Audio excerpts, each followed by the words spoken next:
라우팅 기술은 여러 가지 많은 설계 정보들을 이용해서 파이프라든지 케이블의 최적 경로를 자동으로 설계하고 그 결과를 3D 모델로 생성하는 그런 기술인 것 같습니다. 오토 라우팅 기술은 EPC의 여러 단계에서 활용이 가능할 것 같은데요. 예를 들면 피지빌리티 스터디 같은 경우는 레이아웃 케이스별로 오토 라우팅을 수행해서 케이스별 자재를 산출하고 그 결과를 비교를 할 수가 있을 것 같고요. 그리고 피드라든지 프로포잘에서는 빠르고 정확한 자재를 산출할 수 있고, 그리고 이제 EPC 수행 단계에서는 많은 데이터들을 이용해서 보다 정확하게 오토 라우팅을 수행할 수가 있을 것 같습니다. 오토 라우팅을 이용하게 된다 그러면 빠르고 정확하게 견적을 산출할 수가 있을 것 같고요. 그리고 시스템으로 설계를 진행하기 때문에 설계의 품질의 편차를 줄일 수 있을 것 같고, 설계 품질의 상향의 표준화를 이룰 수가 있을 것 같습니다. 그리고 조기에 빠르게 3D 모델링을 구축할 수 있기 때문에 유관 부서들이 프로젝트 초기에 3D 모델을 통해서 협업이 가능할 것 같습니다. 일반적으로 상세 설계하는 기간이 한 10개월에서 1년 2개월 정도가 소요되는 걸로 알고 있고요. 20명 정도 엔지니어가 필요로 합니다. 근데 오토 라우팅을 이용해서 설계를 진행하게 된다 그러면 아마 한 달 정도에서 설계가 가능하지 않을까 이렇게 생각을 하고 있습니다. 오토 라우팅에 대해서 막연하게 생각하시는 분들이 오토 라우팅 이해하는 데 좀 도움이 되었으면 좋겠고요. 그리고 설계하시는 분들이 오토 라우팅이라는 시스템을 통해 가지고 설계의 품질을 향상시킬 수 있다, 이런 관점과 또는 그의 오토 라우팅에 대한 설계에 대한 인사이트를 좀 더 넓히는 계기가 되었으면 좋겠습니다.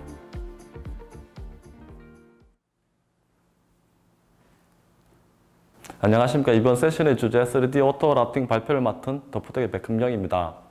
오토 라우팅은 최근 들어 업계들 사이에서 되게 화두가 되고 있는 주제인 것 같습니다. 오토 라우팅은 누구나 하고 싶어 했지만 쉽사리 할 수 없었던 어려운 주제이고요. 이번 세션을 통해서 오토 라우팅 기본 개념, 그리고 기개발된 사례, 오토 라우팅의 기대 효과 등을 말씀드리도록 하겠습니다.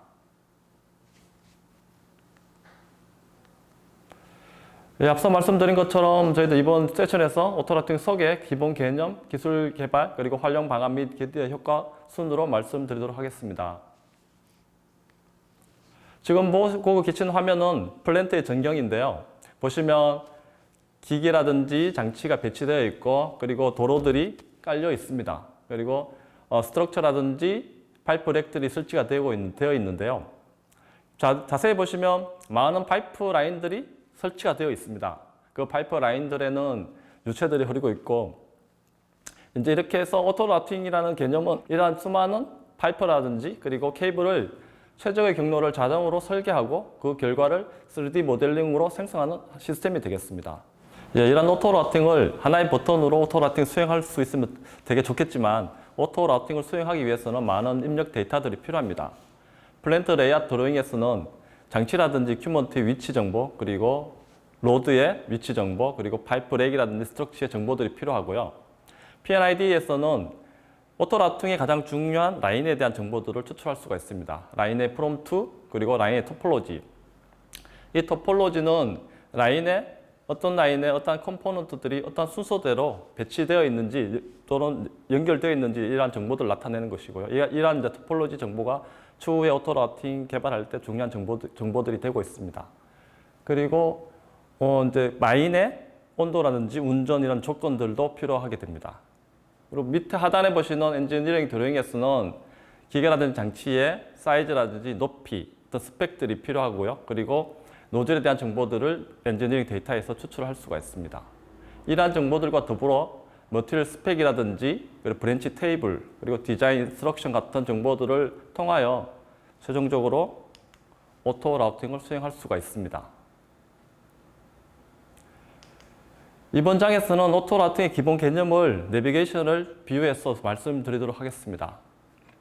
예를 들어서 지금 서울에서 부산으로 가는 경로를 내비게이션 설정한다고 예를 들면, 일단은 부산을 목적지로 이렇게 설정을 하겠죠. 물론 이제 출발점은 자기가 위치하고 있는 현재 위치가 될 거고, 이렇게 해서 서울에서 부산으로 가는 경로를 설정할 때 그 사이에는 많은 도시들이 존재하게 됩니다. 그리고 이 도시들을 연결하는 도로들도 있겠고, 도로들이 어떤 도로들은 원활하고 교통이, 어떤 도로들은 정체가 되고 서행이 되는 이러한 조건들이 있을 겁니다. 그래서 이런 조건들을 가지고 서울에서 부산으로 갈 때 서울에서 부산을 바로 가지 않고 대전이라든지 대구를 거쳐서 가는 경우까지 고려하게 된다 그러면 첫 번째, 서울에서 대전, 대구, 부산을 거쳐 하나의 경우가 생길 거고 두 번째, 또 이러한 경우가 생길 것입니다. 그리고 세 번째도 서울에서 대전, 대구를 거쳐서 가는 부산으로 가는 하나의 경우가 생길 겁니다.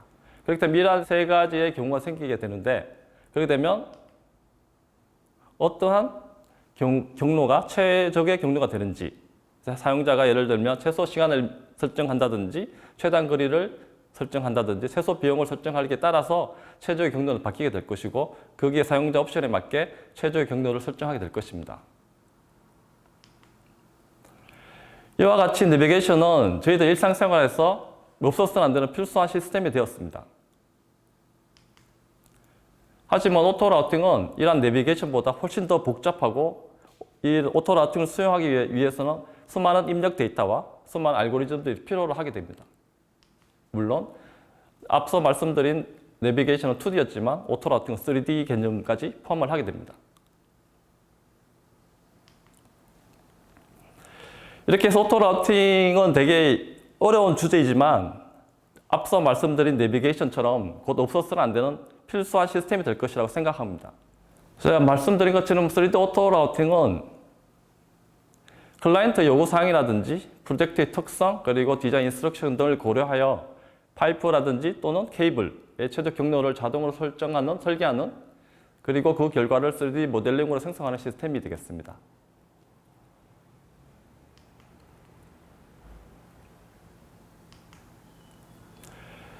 이번 장표에서는 저희들이 2017년부터 19년까지 산자부 과제를 수행을 했습니다. 그 과제에 대한 개발 오토라우팅이 그 과제에 포함되어 있는데 그 과제 오토라우팅 개발 사례를 말씀드리도록 하겠습니다. 지금 보고 계신 장표는 과제에서 개발된 전체 시스템 구성도가 되겠습니다.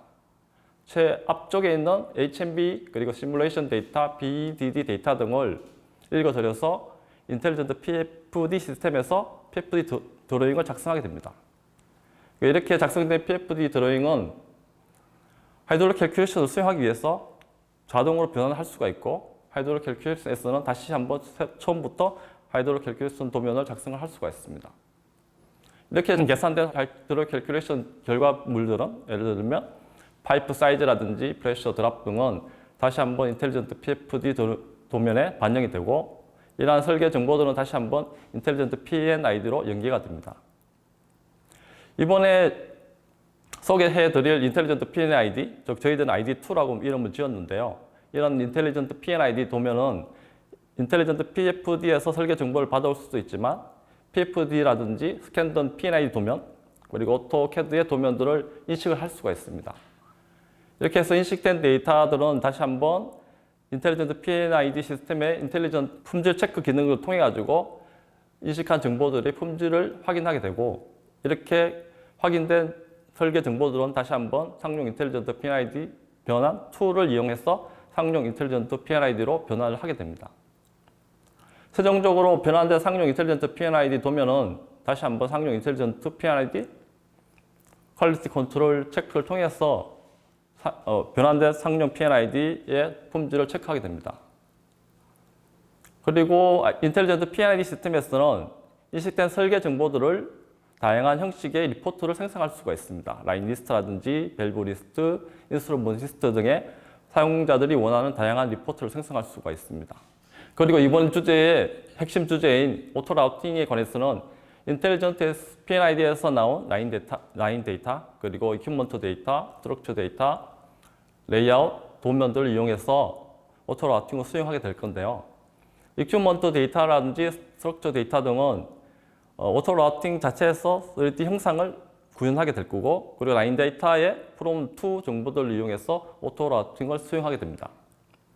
이렇게 해서 오토라우팅 결과물들인 파이프 재질이라든지 길이 등은 코스트 에스티메이션 시스템을 통해서 코스트 어널리시스를 수행하게 되고요. 그리고 오토라우팅에서 생성된 3D 모델들은 버추얼 리얼리티 시스템을 통해서 VR로 확인을 할 수가 있습니다.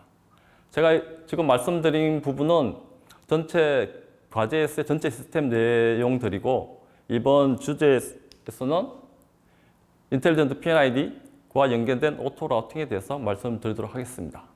이 장표는 저희들이 개발한 오토 라우팅 시스템의 기능 구성도가 되겠습니다.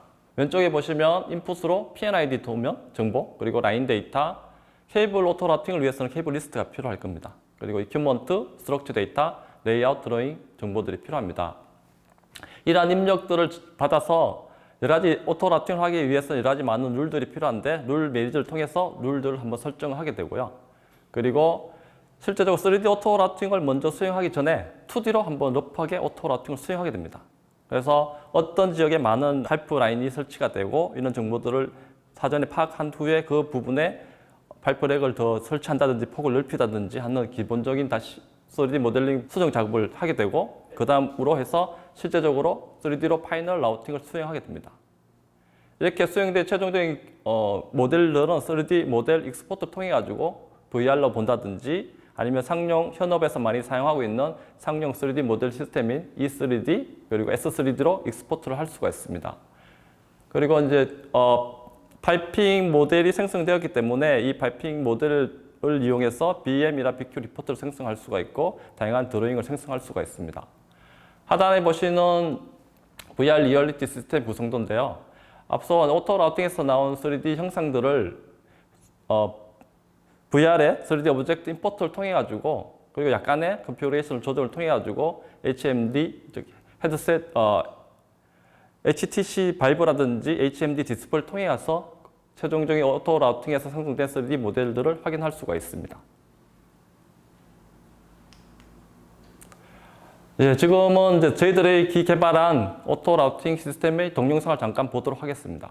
예, 지금 보고 계신 화면이 오토 라우팅 자체에서 구현한 3D 뷰어이고요. 3D 뷰어를 통해 가지고 다양하게 오퍼레이션 수행할 수가 있습니다. 아이소 뷰로도 볼 수 있고 로테이션도 할 수가 있고요.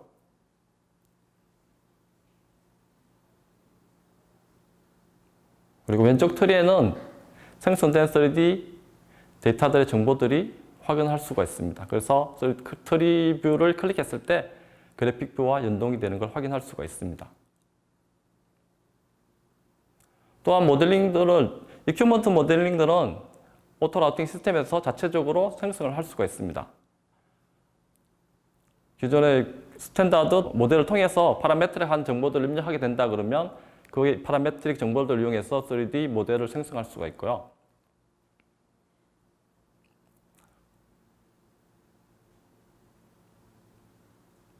그리고 색상이라든지 기본적인 설정을 변경을 할 수가 있습니다. 그리고 저장 시에 태그 넘버 중복 여부를 확인하여 태그 넘버가 중복이 되는 경우를 표할 수 있도록 하였습니다.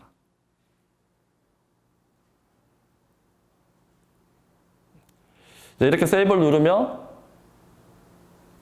이큐먼트가 생성이 되고 생성된 이큐먼트는 드래그 앤 드랍을 통해서 그 위치를 자유롭게 조정할 수가 있습니다.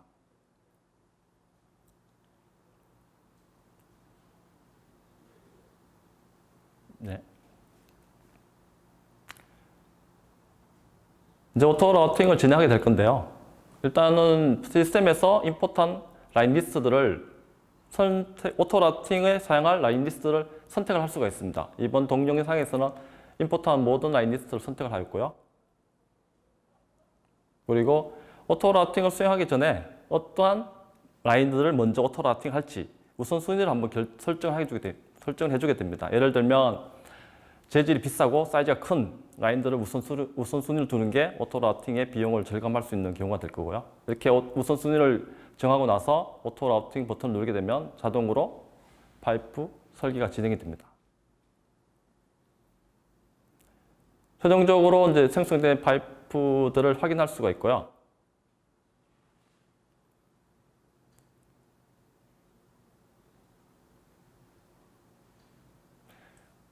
예, 이렇게 확인할 수가 있고 이렇게 생성된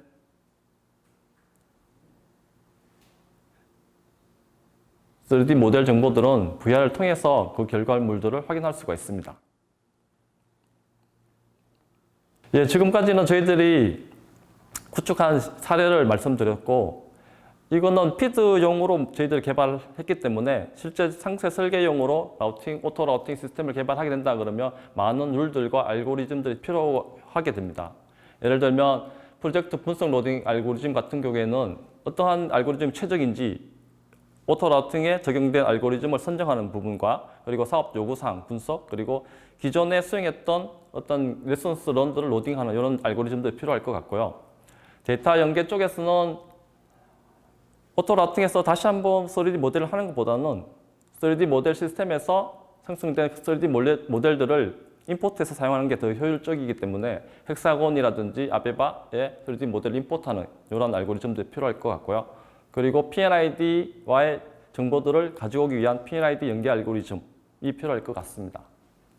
추천 알고리즘 쪽에서는 뭐 필수 경류 알고리즘이라든지 경제성 알고리즘 이런 것들이 필요할 것 같고, 레이아웃 알고리즘에서는 3D로 디스플레이를 해준다든지 그리고 3D 오브젝트 간의 간섭을 회피하는 알고리즘 등이 필요할 것 같습니다. 평가 알고리즘에서는 벤더 프린트의 정합성을 체크한다든지 그리고 PNID의 정합성을 체크하는 알고리즘이 필요할 것 같고, 개선 알고리즘에서는 오토 라우팅 결과를 수정할 수 있는 이런 알고리즘이라든지 그 생성된 오토 라우팅을 통해서 생성된 데이터들을 VR이라든지 MR을 통해서 볼 수 있는 이러한 알고리즘들이 필요할 것 같습니다.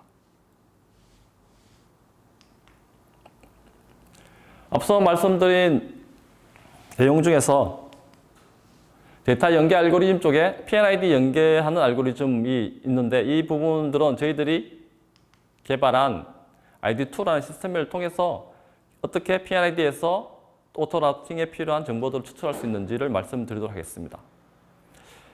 예를 들면 인텔리전트 PNID, SPP, 스마트 플랜트 PNID가 있으면 SPP PNID에서 이런 정보들을 추출할 수 있겠지만, 사업주가 PDF라든지 또는 오토캐드 형식으로 PNID를 제공했을 때는 여기서부터 그는 PNID 라인에 대한 정보들을 추출하는 게 되게 효율적인 것 같고요. 그래서 저희들은 ID2라는 시스템을 개발하게 되었습니다.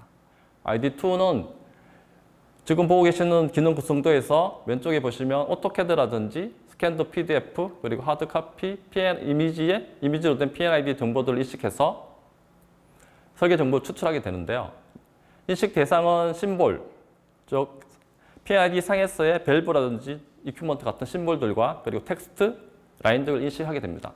이 단계에서는 심볼, 텍스트, 라인이 서로 독립적으로 떨어져 있는 상태이고요.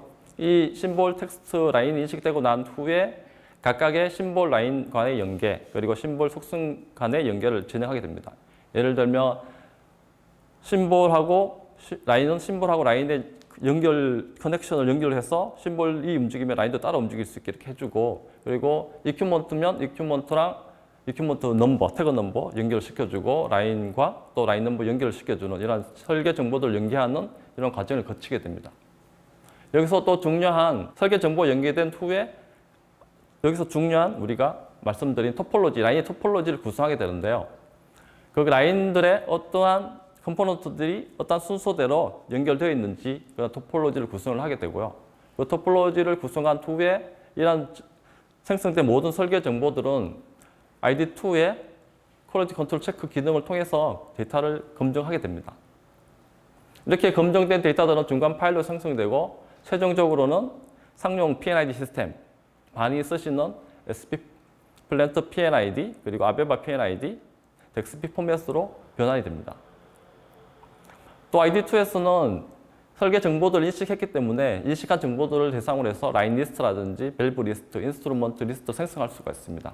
이러한 정보들은 오토 라우팅의 입력으로 다시 한번 활용을 할 수가 있습니다. 앞서 말씀드린 부분에서 ID2에서 인식한 설계 정보들이 중간 파일로 생성이 되면 상용 인텔리전트 PNID 변환 툴을 이용해서 상용 인텔리전트 PNID로 변환을 할 수가 있습니다. 여기서 한 가지 프로젝트 초기에 ID2에서 인식한 심볼과 속성, 그리고 우리가 타겟팅을 하고 있는 상용 인텔리전트 PNID의 심볼과 속성을 매핑해주는 과정을 거치게 됩니다. 사업주가 제시한 타겟팅을 하고 있는 상용 인텔리전트 PNID에서의 심볼과 속성은 사업주 재량으로 고정을 시켰기 때문에 함부로 변경을 할 수가 없습니다. 그래서 이러한 심볼 속성의 매핑이 필요하게 되고요. 그리고 다른 여러 가지 설정들, PNID 도면이라든지 그리드, 벤트 등의 설정을 통해서 최종적으로 타겟팅을 하고 있는 상용 인텔리전트 PNID 변환을 할 수가 있습니다. 그러면 ID2에 대한 동영상을 잠깐 보도록 하겠습니다. ID2는 이미지 드로잉을 인텔리전트 드로잉으로 변한다고 해서 ID2라고 네임을 지었고요. 앞서 말씀드린 것처럼 PDF라든지 스캔된 PNID를 디지털화하여 인텔리전트 PNID로 변환할 수가 있습니다.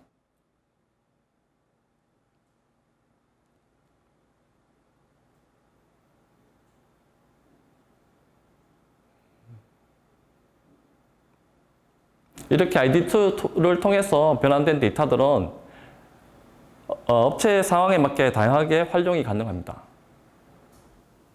지금 보고 계시는 부분이 ID2의 메인 화면이 되고요. 프로젝트 초기에 심볼을 등록한 후에 그 등록한 심볼들을 대상으로 해서 이미지 드로잉에서 심볼들을 인식을 하게 됩니다. 인식된 심볼들은 파랗게 표시되고 되고 미인식된 내용들은 옐로우로 표시됩니다. 그리고 트리에서 클릭했을 때 서로 내비게이션이 되는 걸 확인할 수가 있습니다. 일단 인식이 끝난 후에는 인식된 설계 정보들을 서로 연계시켜주는 과정을 거치게 되고 이렇게 연계가 끝난 후에는 왼쪽에 보시는 트리가 라인 리스트별로 그 라인은 그리고 그런 토폴로지들로 구성이 되는 걸 확인할 수가 있습니다. 그리고 인식된 설계 정보들은 조회가 가능하고 엑셀 양식으로 리포팅을 할 수가 있습니다. 이제 컨버팅 모듈입니다. ID2에서 인식한 설계 정보들은 중간 파일 형식으로 저장이 되고 이러한 중간 파일들을 선택을 해서 컨버팅 버튼을 누르게 되면 최종적으로 사업자가 원하는 포맷으로 변경을 할 수가 있습니다. 이 예에서는 SP3D로 이제 변환이 되는 거고 저희들은 이 컨버팅 모듈은 SP PNID의 애드인 모듈로 개발하였습니다. 예, 이렇게 해서 기개발된 사례를 말씀드렸습니다. 그렇게 되면 오토라팅을 개발했을 때 실제 프로젝트에서 어떻게 적용할 수 있는지 적용 시나리오를 생각을 해봤습니다. 일단은 첫 번째 단계에서는 프로포절이라든지 그리고 이제 EPC의 초기 단계 30%에서 초기 단계에 도입이 가능할 것 같은데요.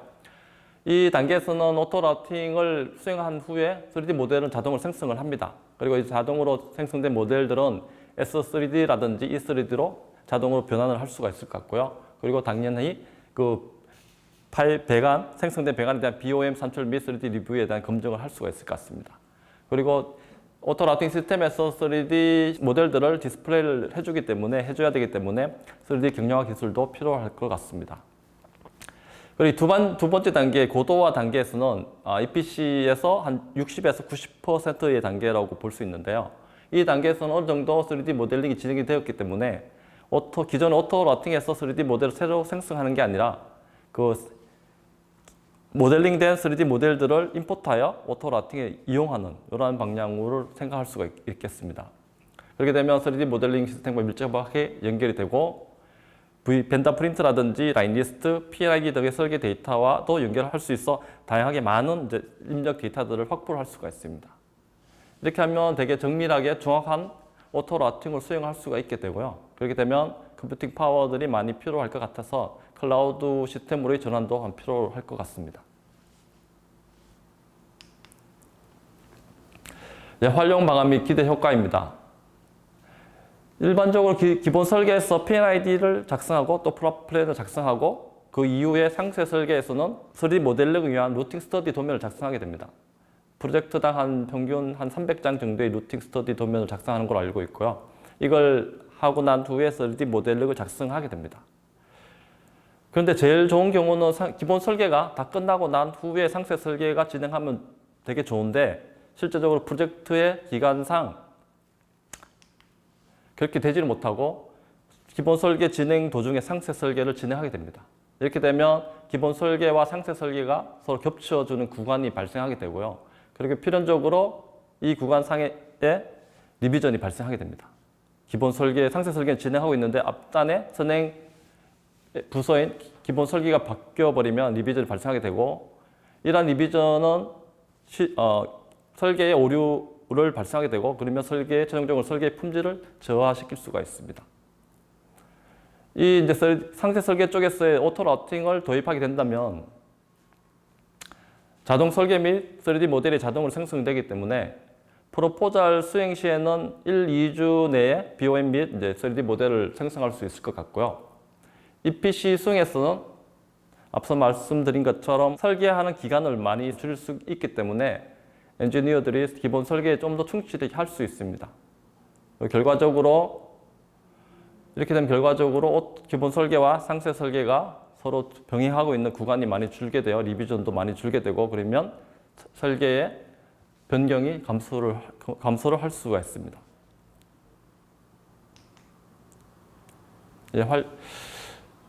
이번에는 이 오토 라우팅을 EPC에 어떻게 활용할 수 있는 방안에 대해서 고민을 해보았습니다. 일단은 피지빌리티 스터디에서 활용할 수 있을 것 같은데, 예를 들면 레이아웃 케이스를 여러 가지 케이스별로 작성하게 되는데, 각 케이스마다 오토 라우팅을 수행해서 자재 산출을 합니다. 그렇게 되고 자재를 산출한 후에 케이스별 자재 산출 결과를 비교하고, 그리고 중요한 사항들을 시각적으로 검토를 할 수 있을 것 같습니다. 예를 들면, 그리고 사업주가 어떤 레이아웃을 제시를 했을 때 오토 라우팅을 통해 가지고 빠르게 검토를 할 수 있고, 장단점을 찾아서 사업주의 제안을 제시하고, 추후에 또 발생할 수 있는 사업적 변경 사항에 대해서 적극적으로 대응을 할 수 있을 것 같습니다. 견적 및 프로젝트 수행 단계에서는 피드나 프로포절에서는 제일 중요한 게 빠르게 오토 라우팅을 통해서 빠르고 정확한 자재를 산출할 수 있을 것 같고요. 그리고 EPC의 30% 단계에는 정보들도 불충분하고 3D 모델도 진행이 되지 않기 때문에 사업주 리뷰용으로 사용이 가능할 것 같습니다. 그리고 EPC의 60%에서 90% 단계에서는 많은 정보들이 제공이 되기 때문에 좀 더 완성도 높은 오토 라우팅이 가능할 것 같습니다. 그리고 오토 라우팅 시스템에 입력 데이터들이 연계가 되어 있기 때문에, 예를 들면 나중에 VP라든지 PNID, 라인리스트 같은 설계 정보들이 변경이 되었을 때 그 변경 여부를 확인하여 자동으로 오토 라우팅을 수행하고, 그래서 상세 설계 쪽에 변경된 내용을 반영할 수 있는, 최종적으로 해서 고품질의 설계 능력을 보유하게 되는 그러한 오토 라우팅을 활용할 수가 있을 것 같습니다. 네, 기대 효과입니다. 오토 라우팅을 했을 때 가장 이제 체감적으로 느끼는 가장 큰 기대 효과는 빠르고 정확한 견적을 산출할 수 있다, 이 부분일 것 같고요. 그리고 이러한 견적 데이터들을 프로젝트에 한번 하고 나서 버리는 게 아니라 데이터 축적할 수 있고, 그리고 이 내용들을 빅데이터로 활용할 수가 있을 것 같습니다. 그리고 시스템으로 이제 3D 모델링을 설계를 하기 때문에 매너가 많이 줄어들 것 같고요. 그리고 3D 라이센스 소프트웨어 라이센스 비용도 많이 줄어들 것 같습니다. 최근 들어 피드라든지 프로포절 단계에서도 견적의 정확도를 높이기 위해 가지고 3D 모델링을 하고 있는데, 그렇게 되면 3D 소프트웨어 라이센스 비용이 많이 올라가고 있는데, 오토 라우팅을 이용하게 된다 그러면 이러한 3D 소프트웨어 라이센스 비용을 많이 절감할 수 있을 것 같습니다. 두 번째는 이러한 설계들을 시스템화하여 설계를 진행하게 된다 그러면, 예전에 엔지니어들이 시니어 엔지니어라든지 주니어 엔지니어들이 모델링 했을 때 기술력 차이로 인해서 3D 품질의 편차가 발생하게 됩니다. 이러한 시스템으로 설계를 하게 된다 그러면 이러한 편차들을 줄일 수 있고, 설계 품질을 상향 표준화 시킬 수 있을 것 같습니다. 그리고 이제 오토 라우팅에 AI를 적용하게 된다 그러면 설계 학습을 AI를 통해서 학습을 시켜서 시스템의 성능 향상을 기대할 수 있을 것 같습니다. 세 번째는 앞서 말씀드린 것처럼 상세 설계의 기간을 많이 단축하여 기본 설계 기간을 추가로 확보할 수 있게 하고, 그래서 기본 설계가 충실히 된다 그러면 기본 설계 품질 향상으로 이어지고, 그리고 나중에 설계의 변경을 감소를 기대할 수가 있습니다. 네 번째는 빠르게 이제 3D 모델을 생성할 수 있기 때문에 비주얼 설계 검토가 할 수가 있습니다. 시각적으로 보고 검토하는 부분이 가장 효율적인 것 같고요. 그리고 프로젝트 초기에 유관 부서, 토목이라든지 건축 또는 배관, 전기 개장 이런 부서들과 동시 협업이 가능할 것 같습니다. 예, 이렇게 해서 오토 라우팅에 대해서 말씀을 드렸습니다. 최근 들어 클라우드 시스템과 같이 클라우드 컴퓨터 파워가 증가되고 RPA 그리고 AI 같은 최신 IT 기술들이 개발되고 이제 점점 고도화가 되고 있습니다. 이러한 IT 기술들을 기반으로 해서 오토 라우팅을 개발할 수 있는 개발 토대는 마련된 것 같습니다. 오토 라우팅을 이용하게 된다면 일정 수준 이상의 설계 품질을 보장할 수가 있고 그 설계의 생산성이 향상이 될 겁니다. 그래서 최종적으로는 EPC의 경쟁력을 강화할 수 있을 것 같습니다. 예, 이렇게 해서 3D 오토 라우팅의 모든 세션에 대한 발표를 마치도록 하겠습니다. 오토 라우팅의 기술을 이용해서 EPC의 경쟁력을 확보가 되기를 기대하도록 하겠습니다. 예, 감사합니다.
철골 AI 자동화 설계는 구조물을 설계하는 과정을 자동화하는 프로그램을 구축 후 이를 이용하여 자동 설계 결과물의 빅데이터를 확보하고 이렇게 확보한 데이터를 AI 기계학습 알고리즘으로 학습시켜 데이터를 더욱 확장시키는 과정을 담은 기술 개발입니다. 자동화 설계 구축을 통해 생산성을 향상시키고 자동화 설계 시스템으로 확보한 데이터를 분석하여 설계 인사이트를 얻고 머신러닝을 통해 설계를 최적화하는 프로시저를 적용한다면 건축이나 토목뿐 아니라 다른 분야에서도 생산성을 향상시킬 수 있는 다양한 아이디어를 도출할 수 있겠습니다. 인공지능 머신러닝의 신뢰성 있는 결과값을 얻기 위해서는 충분하게 전개된 데이터가 필요합니다. 엔지니어링 회사에서는 수천만 수억 개의 휴대폰이나 자동차를 만들어내는 제조회사가 보유한 빅데이터를 확보하기 어렵다는 특성이 있습니다. 이런 데이터가 부족하다면 자동화 설계를 통해 직접 만들어내자는 발상의 전환을 해보았습니다. 발상의 전환을 통해 자동화 기술로 빅데이터를 확보하고 이렇게 확정된 데이터를 토대로 인공지능 기계학습을 통해 최적의 구조물 형태를 예측하여 찾아냅니다. 여기서 만들어내는 예측 모델의 의사결정이 곧 우리 회사의 건설 원가와 직결될 수 있기에 마치 양복점의 테일러가 된 마음가짐으로 섬세하고 정확한 예측 모델을 만들어 신뢰성을 높였습니다. 이제 자동화 설계를 기반으로 하여 최적화 설계 예측 모델을 만들어내는 과정, 그리고 철골 건축물과 파이프렉을 제공하는 과정을 말씀드리겠습니다. 안녕하십니까. 엔지니어링 센터 플랜트 토건 설계실 플랜트 건축 설계팀의 조정환 과장입니다. 철골 구조물과 파이프렉을 자동으로 설계하고 인공지능 기반으로 최적화할 수 있는 기술을 말씀드리랍니다. 펌프하우스라는 구조물을 설계할 때 건물의 크기에 따라 지붕을 롤빔 혹은 트러스 타입으로 설계합니다. 제가 신입사원일 때 부장님께 이런 질문을 받았습니다. 파이어워터 펌프하우스의 어느 구조 형태가 유리할까요? 신입사원일 때 대답하지 못했던 이 질문에 대해 오늘 자동화, 데이터베이스 확장, 그리고 인공지능 머신러닝으로 얻은 답을 단계별로 말씀드리겠습니다. 첫 번째 단계에서 자동화 설계 시스템을 구축하고 두 번째 단계에서는 자동화 설계 시스템을 이용하여 빅데이터를 확보하고 분석합니다. 마지막 세 번째 단계에서는 이렇게 확보한 데이터를 바탕으로 AI 예측 시스템을 구축합니다. 먼저 첫 번째 단계로 구조물의 자동화 설계입니다. 철골 구조물 자동화 설계 시스템 구축에는 구조 해석 프로그래밍 스타드를 제어할 수 있는 API인 오픈 스타드를 사용했습니다. API는 프로그래밍 언어를 이용하여 응용 프로그램을 유저가 자동으로 제어할 수 있게 만든 인터페이스를 말합니다. 오픈 스타드라는 API를 이용하여 코딩을 통해 자동으로 동작되는 프로그램을 개발했습니다. 현존하는 많은 설계 프로그램에서 API를 지원합니다. BIM 프로그래밍 레빗에서는 프로그래밍 언어인 파이썬 기반의 다이나모라는 API를 지원하고 우리 회사에서 많이 사용하는 도면 작성 프로그래밍 CAD에도 비주얼 베이직 혹은 단넷 기반의 오토캐드 API를 지원합니다. 그리고 앞서 말씀드린 것처럼 구조물을 설계하는 데 사용되는 API인 비주얼 베이직 C 언어 기반의 오픈스타드 API 등도 있겠습니다.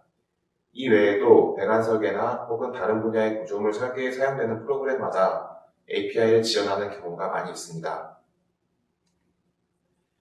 이해를 돕기 위해 우리가 많이 사용하는 오토캐드 API를 이용하여 제어함으로써 엑셀 시트에 입력되는 정보들을 기준으로 자동으로 도면이 작성되는 영상을 보여드리겠습니다. 보시는 것처럼 코딩을 통해 오토캐드를 제어하여 도면을 자동으로 작성할 수 있습니다. 이제 오픈스타드 API를 이용한 철골 자동 설계 프로그램의 시연 영상을 보시겠습니다.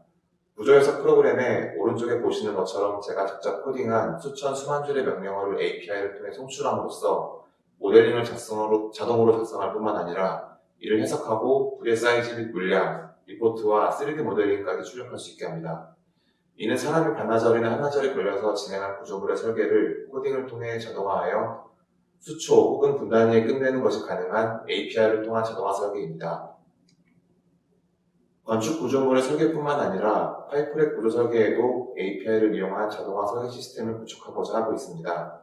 파이프렉은 사진에서 보시는 것처럼 파이프를 지지하는 플랜트의 구조물을 말합니다. 먼저 우리 회사의 EDIS라는 시스템에서 배관에 여러 가지 필요한 인폼을 얻을 수가 있습니다. 이를 플랜트와이즈라는 오토 라우팅 및 파이프렉 기기 설계 프로그램과 연결하면 자동으로 배관의 라우팅이 가능합니다. 위의 그림에서처럼 앞서 EDIS에서 확보한 배관 정보를 입력하고 플랜트와이즈의 API에 배관의 배치에 대한 여러 가지 룰을 프로그래밍 언어인 C++를 이용해 정의하면 배관 라우팅 설계와 파이프렉 설계를 자동으로 진행할 수 있습니다. 예컨대 파이프렉을 3단 혹은 4단으로 오토라우팅하라는 변수를 넣고 각 파이프 종류별 배치에 대한 룰을 추가하고 파이프 사이즈에 따른 배관 룰 등을 입력하면 인간이 해볼 수 없는 많은 케이스에 대해 컴퓨터가 설계를 진행하고 다양한 스터디를 가능하게 합니다. 이렇게 도출한 다양한 설계 결과를 물량과 도면, 3D 모델링으로 출력해낼 수 있어 자동화 설계로 도출한 설계 결과 중 가장 효율적인 결과물을 찾아낼 수 있습니다. 앞서 도출한 설계 결과물은 단순히 배관과 파이프렉을 배치해보는 것이 아니고 설계 배관과 파이프렉의 설계 결과가 반영된 결과입니다. 이를 위해 플랜트와이즈 프로그램을 배관 응력 해석 프로그램, 그리고 파이프렉 구조 해석 설계 프로그램과 API를 통해 자동으로 설계가 업데이트될 수 있도록 연동시킵니다. 플랜트와이즈 오토라우팅을 통한 초기 설계 과정이 생략되어 배관 라우팅이 결정되어 있는 경우에도 3D 모델링으로부터 배관 정보를 자동으로 추출하여 설계를 진행할 수 있게 합니다. 현재 보시는 도면처럼 배관의 배치와 파종 정보를 작업자가 직접 도면으로 그려서 인폼으로 타부서에 제공을 하고 있습니다. 이를 2D, 3D 자동화 모델링에서 자동으로 설계 정보를 추출할 수 있도록 개발하면 파이프렉 설계를 위한 배관 인폼을 작성할 필요가 없게 됩니다. 이렇게 얻은 배관 정보를 이용하여 앞서 말씀드린 오픈스타드 API를 통해 자동으로 구조 모델링을 생성하고 이를 해석하고 설계 결과를 얻어낸 후 플랜트와이즈 혹은 2D, 3D 자동화 모델링의 설계 결과를 3D로 자동으로 업데이트합니다. 다음으로 이렇게 1단계에서 구축한 자동화 설계 시스템을 바탕으로 설계 데이터베이스를 확보하고 이를 확장하고 분석합니다. 사람이 아닌 기계의 힘을 이용하여 AI 기반 자동화 설계 시스템을 구축하면 엔지니어가 직접 작업하는 것보다 신속하게 결과를 도출할 수 있는 신속성, 항상 유니폼한 결과를 도출해내는 재현성, 그리고 반복 작업을 통해 데이터베이스를 구축할 수 있는 반복성 측면에서 장점을 가져올 수 있습니다.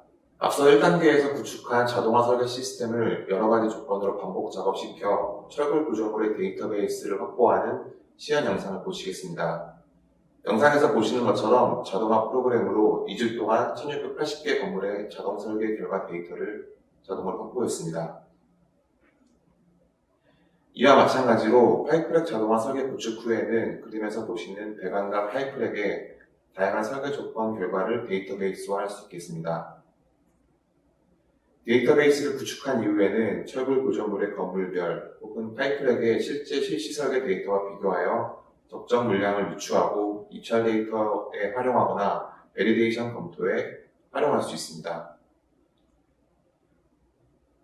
보시는 영상은 확보한 데이터를 건물 형태별로 스팬이 변경되었을 때 물량이 어떻게 변동되는지 파악해보는 영상입니다. 이처럼 빅데이터를 확보하게 되면 엔지니어에게 인사이트를 줄 수 있는 다양한 분석이 가능해지게 됩니다. 확보한 데이터베이스를 건물의 스팬, 높이, 기둥 간격 등으로 분석하여 오류가 있는 데이터를 발견하고 역으로 자동화 설계 프로그램을 보완하기도 했습니다. 이 과정을 통해 3단계 인공지능 예측 시스템의 기반이 되는 정제된 유니폼한 데이터베이스를 확보해냅니다. 마지막 세 번째 단계에서는 인공지능 머신러닝을 통해 최적의 구조물 형태를 예측하고 찾아냅니다. 이세돌과 대국했던 알파고는 사람들의 바둑 기본을 학습하여 예측 모델을 만들어내고 이 예측 모델이 이세돌과 대국하면서 알파고의 수를 만들어냈습니다. 이처럼 자동화 설계로 얻어낸 1680개의 설계 결과를 스태킹 앙상블 메소드를 이용한 기계학습 알고리즘으로 학습시키고 예측 모델을 만들어냈습니다. 이 예측 모델을 통해 2700만 개의 설계 조건 결과값을 예측했습니다.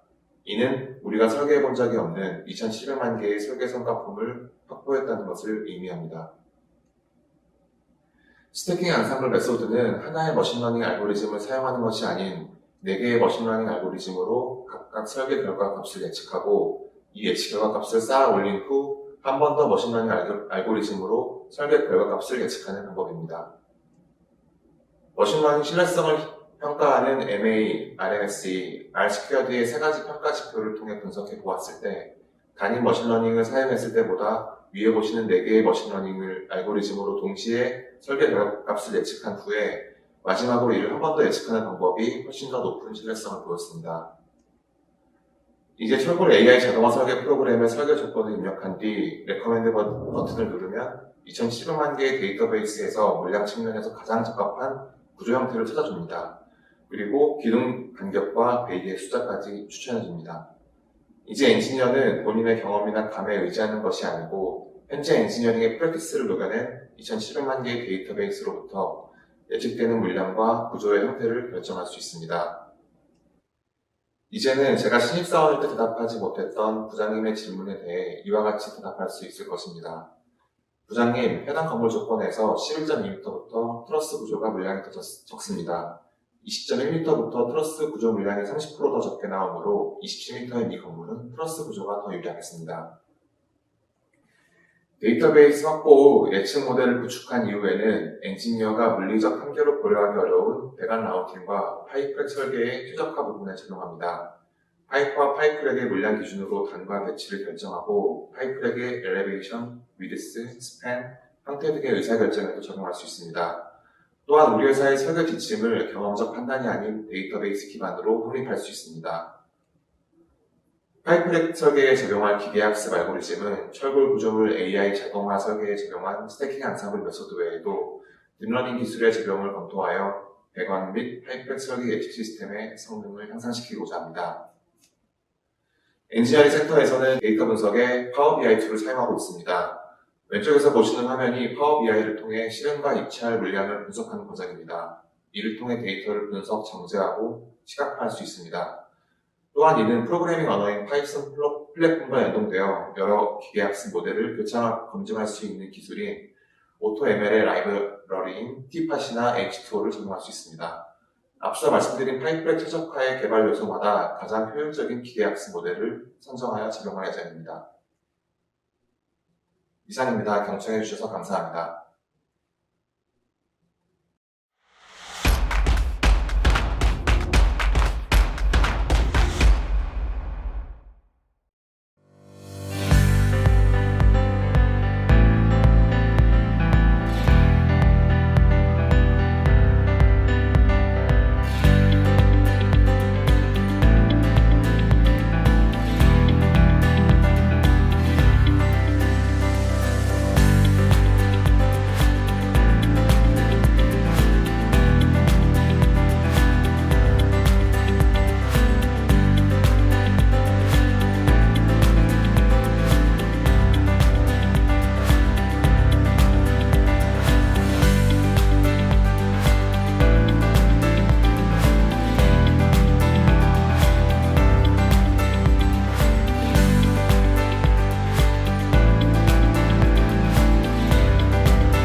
배관 3D 자동화 로드맵은 프로젝트가 진행되는 과정에서 설계 데이터가 사람에서 사람으로 혹은 어떤 시스템에서 다른 시스템으로 끊기지 않고 유기적으로 연계되는 것을 목표로 수립되었습니다. 3D는 그것 자체로 형상뿐만 아니라 굉장히 많은 설계 데이터를 포함하게 됩니다.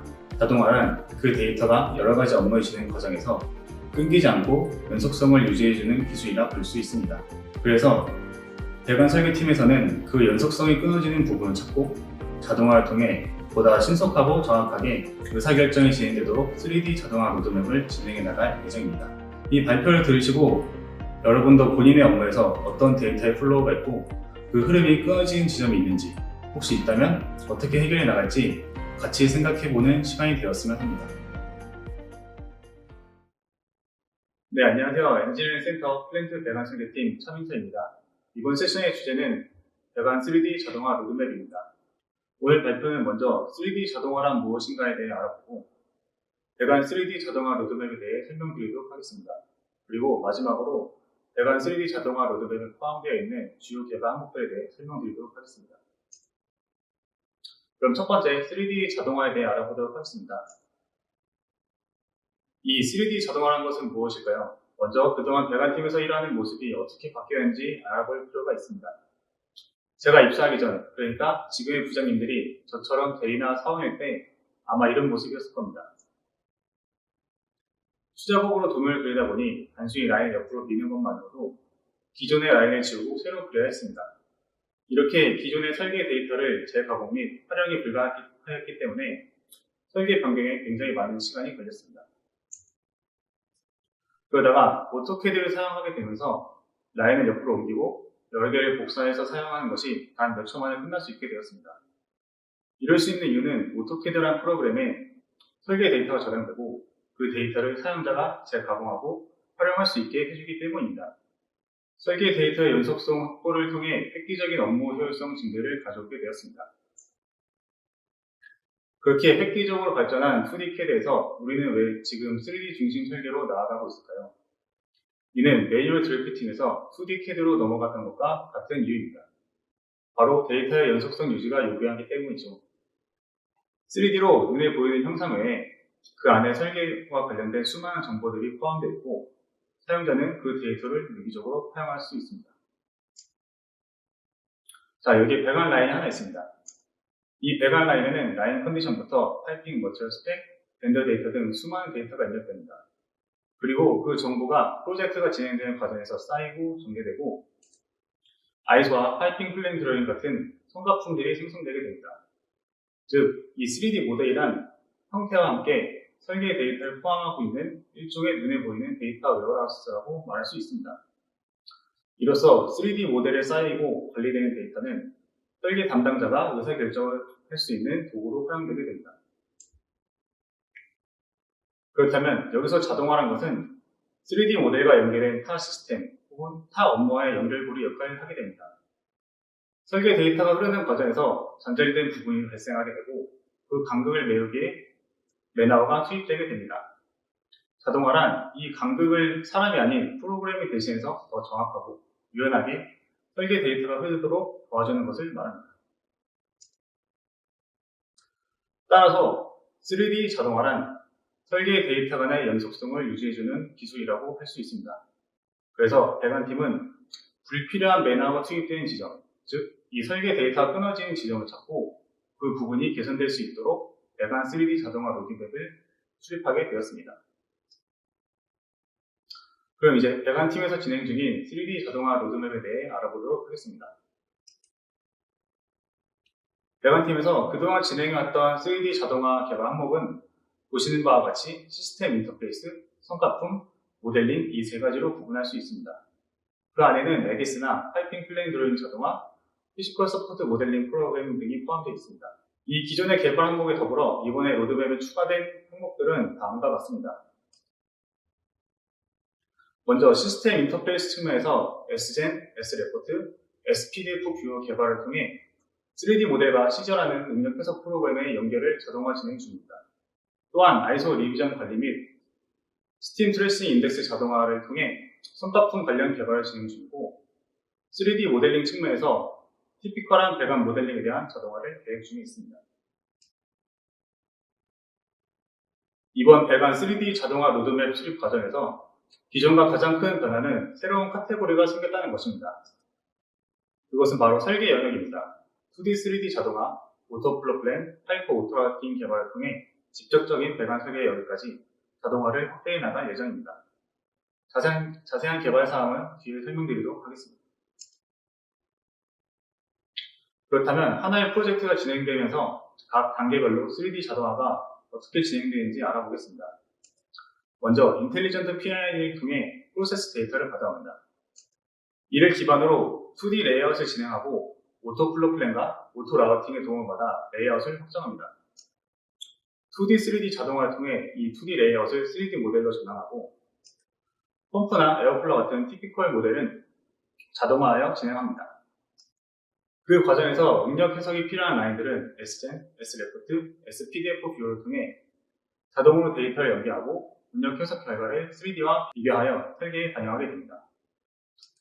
그렇게 설계가 완료된 라인에 ISO를 뽑고 리비전 관리를 자동화하며 스팀 트레이싱 인덱스 또한 자동으로 완성하게 됩니다. 여기까지가 배관 3D 로드맵에 대한 전반적인 내용을 살펴보았습니다. 그럼 배관 3D 자동화 로드맵에서 가장 중요한 사항 몇 가지를 알아보겠습니다. 첫 번째는 2D, 3D 자동화입니다. 2D, 3D 자동화 과제는 설계와 3D 모델 간의 간극을 어떻게 하면 줄일 수 있을까라는 데서 출발하게 되었습니다. 여기 파이핑 디자이너 한 명이 있습니다. 기존의 설계 방식은 디자이너가 2D로 레이아웃을 하고 그 2D 레이아웃을 모델러가 보고 3D 모델링을 하게 됩니다. 그러면 이 모델을 다시 디자이너가 접수하여 설계가 정상적으로 반영되었는지 설계에 문제가 없는지 검토하게 됩니다. 이 과정에서 2D 레이아웃이 3D 모델러에 전달되는 지점, 이 부분에서 데이터가 연속성이 끊어지게 됩니다. 이로 인해 파이핑 디자이너는 자신의 레이아웃이 3D 모델에 정확하게 반영되었는지 다시 한번 검토하게 해야 되고, 이로 인해 파이핑 디자이너는 자신의 레이아웃이 3D 모델에 정확하게 반영되었는지 검토해야 하는 번거로운 부분이 발생하게 됩니다. 프로젝트는 이 과정이 수도 없이 반복됩니다. 이렇게 반복되는 과정에서 어떻게 하면 휴먼 에러를 줄이고 신속하게 변화 관리를 할 수 있을까요? 그래서 저희는 이 기존의 설계 방식에서 데이터의 연속성이 끊기는 부분을 제거하고 바로 2D, 3D 자동화 개발을 통해 디자이너가 설계한 2D 드로잉이 그대로 3D로 전환되도록 하였습니다. 이렇게 설계 데이터의 연속성 확보를 통해 파이핑 디자이너가 다시 3D 모델을 검토해야 하는 시간을 줄일 수 있게 되었습니다. 그러면 2D 레이아웃이 어떻게 3D로 변환되는지 보시겠습니다. 먼저 배관 모델입니다. 보이시는 것처럼 2D로 작성된 레이아웃이 있습니다. 3D 전환을 위해 추가적인 데이터를 입력하고 이를 2D, 3D 자동화 프로그램을 통해 S3D 혹은 PDMS 모델로 전환하는 것을 볼 수 있습니다.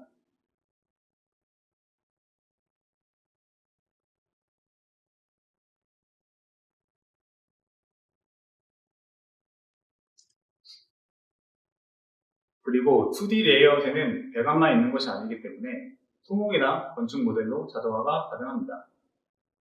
2D 레이아웃에 마찬가지로 철골에 관한 추가적인 정보를 입력하고 2D, 3D 자동화 프로그램을 실행하면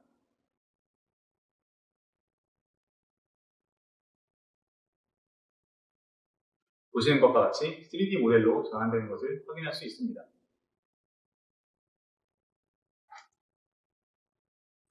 앞서 보신 바와 같이 배관뿐만 아니라 철골도 자동으로 모델링이 가능하게 되었습니다. 이렇게 3D 모델 리뷰 이전 시점에서 배관 및 철골 모델을 완료하고 플랜트 레이아웃을 조기에 확정 가능하게 하는 것이 바로 2D, 3D 자동화의 목적이라 하겠습니다. 2020년 현재까지 배관 및 철골에 대한 2D, 3D 자동화 개발을 진행하였고 현재 파일럿 테스트 중에 있습니다.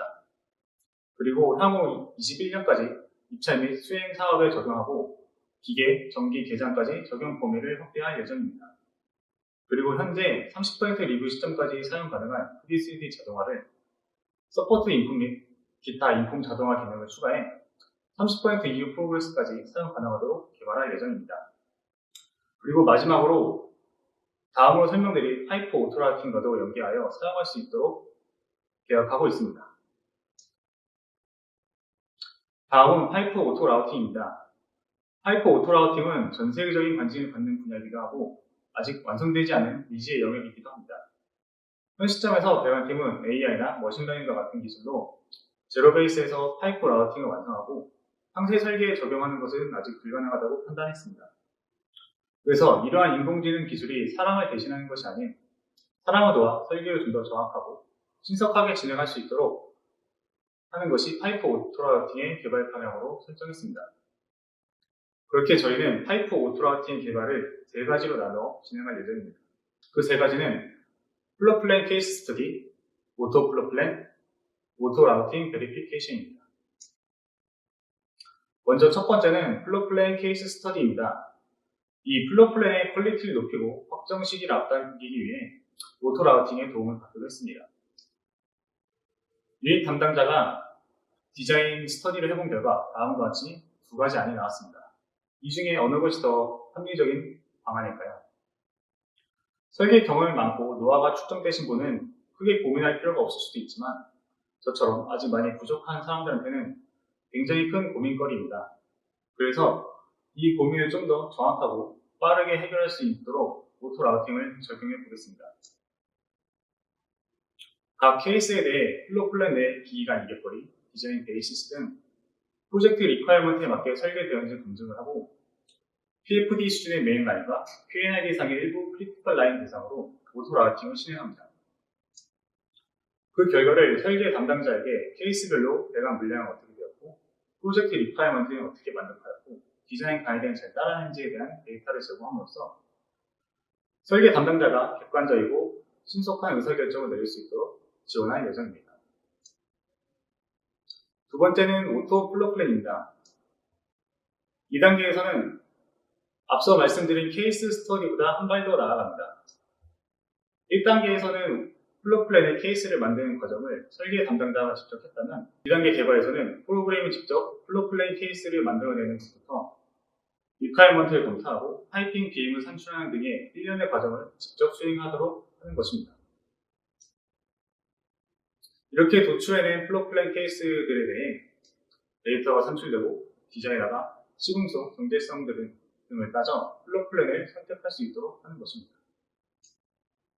마지막 세 번째, 오토 라우팅 베리피케이션입니다. 오토 라우팅 베리피케이션은 프로젝트가 진행되면서 30%, 60%, 90% 모델 리뷰와 같은 각 단계별 혹은 수시로 현재 3D 모델 상의 배관 라우팅이 문제가 없는지 검증하고 그 결과를 토대로 좀 더 나은 루팅을 추천해주는 기술입니다. 우선 해당 프로그램은 인텔리전트 P&ID에서 프로세스 데이터를 불러오고 룰 체크 사항들이 세팅되게 됩니다. 그러면 여기 있는 배관 라인에 대해서 오토 베리피케이션을 실행시켜 보겠습니다. 그럼 우선 해당 라인에 대한 프로세스 데이터에서 라인상에 빠진 아이템은 없는지, 슬록이나 노포켓 같은 리퀘어먼트는 잘 지켰는지, P&ID 노트 사항들은 고려했는지에 대한 검증을 합니다. 여기에서는 개장 아이템이 2개 빠진 것이 확인되었습니다. 그리고 라인을 보니 18인치 라인이 4m가량 허공에 떠있는 것을 볼 수 있습니다. 이런 경우 서포트를 설치하는 것보다 밸브를 그라운드 레벨까지 내리는 것이 더 좋은 디자인일 것입니다.